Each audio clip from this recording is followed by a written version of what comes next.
As a part of its high luminosity update, slated to be finished by 2026, CERN plans upgrades to all 6 of its particle detectors within the Large Hadron Collider.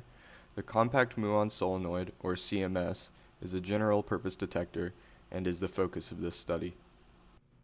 The inner tracker service cylinder and attached stiffeners provide structural support to the innermost silicon detectors mounted on carbon fiber composite structures.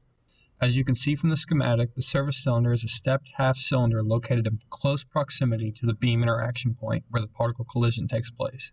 It is 2.56 meters long and comprised of 2 main sections, the larger radius section, TEPX, and the smaller radius section, TFPX.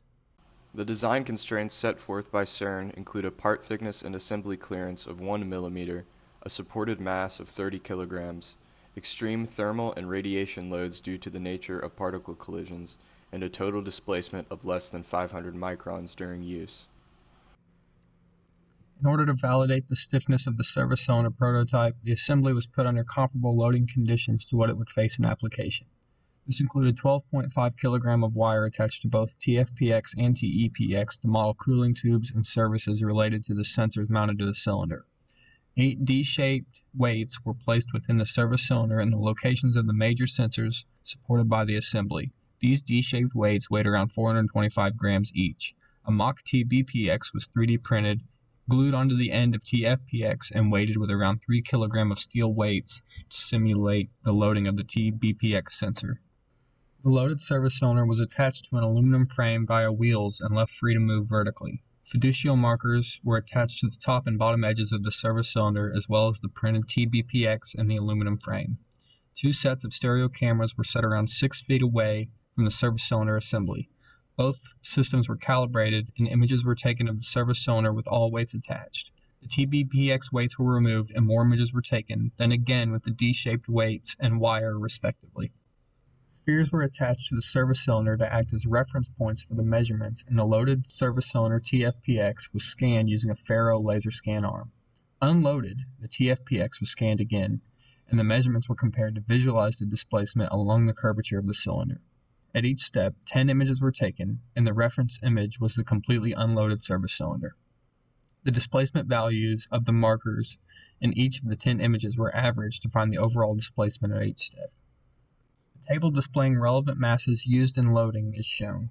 The CAD model of the structure was imported into Abacus CAE and assigned correct material properties. The boundary conditions set forth during the simulation are shown above.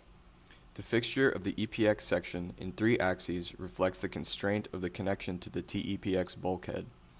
The fixture of the bottom in 2 axes and the top in 1 reflects the constraint of wheel fixtures bounding the cylinder in these locations. 4 longitudinal stiffeners running the length of the TFPX were hypothesized to improve mechanical stiffness across the cylinder assembly.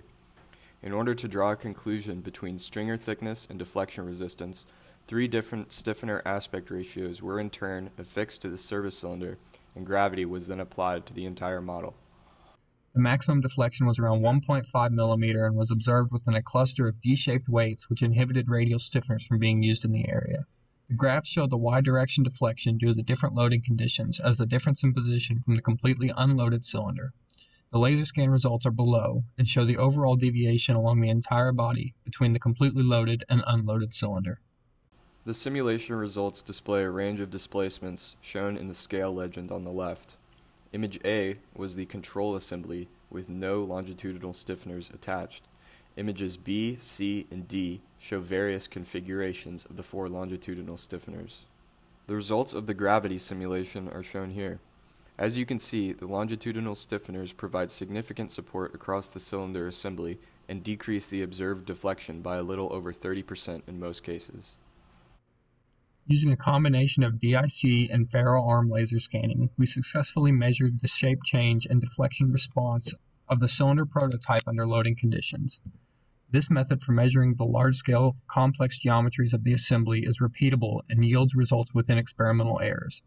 The DIC testing used in this exercise provides much less detail than an FEA analysis of the same situation, but is an accurate and repeatable approach towards metrology in large-scale structures. Tuning the simulation with respect to the correct boundary conditions, as well as the loading conditions, is being evaluated currently and is the core of our continued investigation.